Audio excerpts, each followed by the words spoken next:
somebody farts or does it say? Here, I'll tell you, this elevator is from 1935.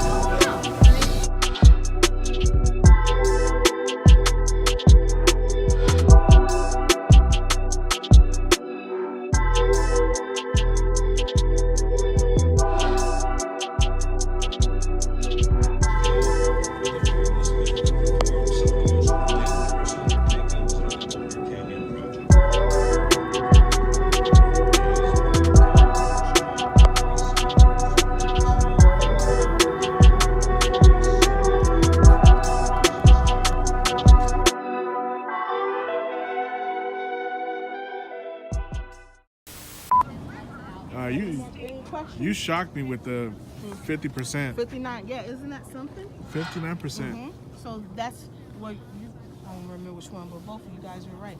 Because the Colorado, when you guys go in the museum, you'll see the mass devastation that the Colorado used to do down through California. So it was either flood or it was either drought.